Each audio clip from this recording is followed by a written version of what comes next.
Rainy weather moved the 21st annual Remembrance Ceremony inside First Church at 5th and Robinson in downtown Oklahoma City. Governor Mary Fallin led the ceremony as the city and nation paused to remember.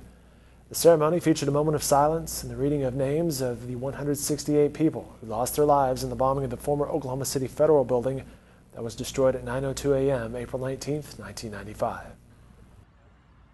21 years ago, a moment that will forever have changed Oklahoma we will never forget.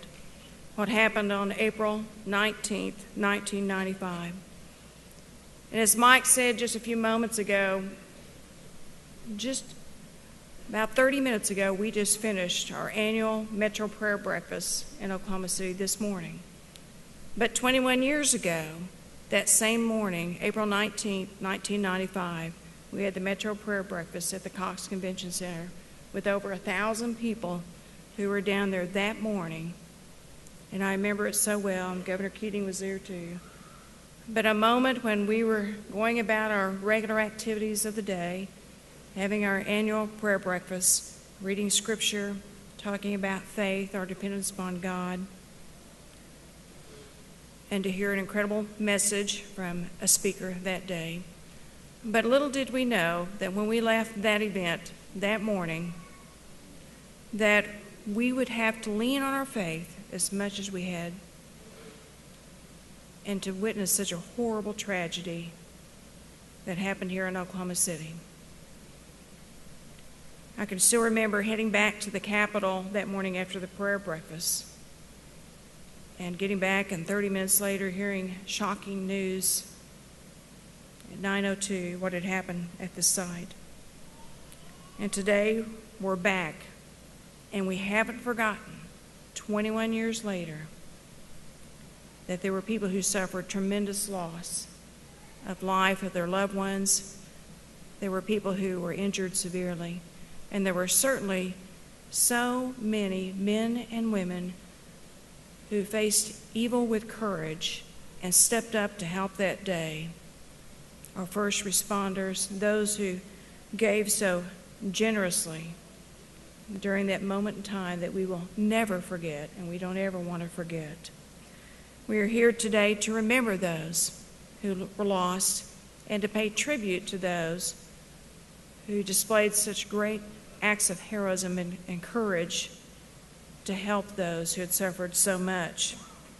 And I know that 21 years later, the pain is still there. And we know that it may seem like it was just yesterday that this occurred on April 19th, the same day, but it was 21 years ago. But we want the families to know, we want those who worked that day across the street to know that Oklahoma has not forgotten, and that we will never forget, that we will always remember the resiliency, the courage, the compassion, the forgiveness, the healing that took place over the last 21 years, and to remember the lives of those that were lost.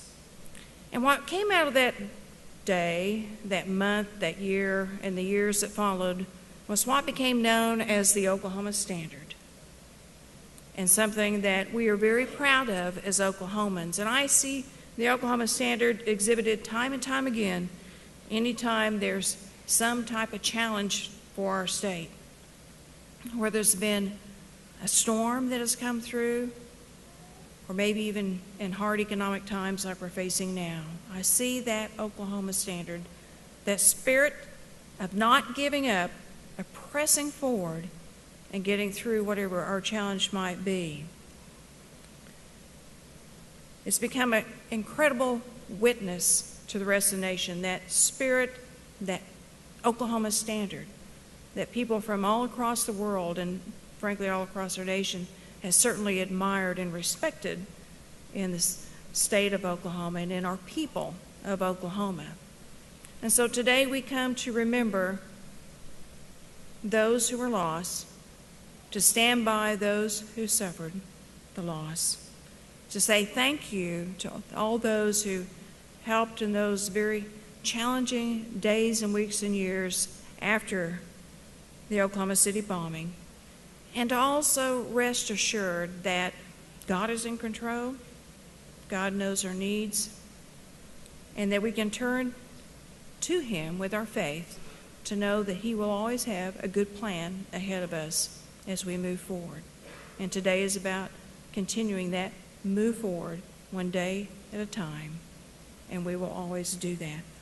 So I'd like to finish today by asking all Oklahomans and whoever else may be watching from across the nation to take time today to say a prayer for those who have suffered, to say a prayer of thanks, and to ask for God to continue to bless us with His resiliency, His strength, His courage, His love, and His faith, so that Oklahoma will always continue to move forward as we have. Thank you so much, and may God bless you.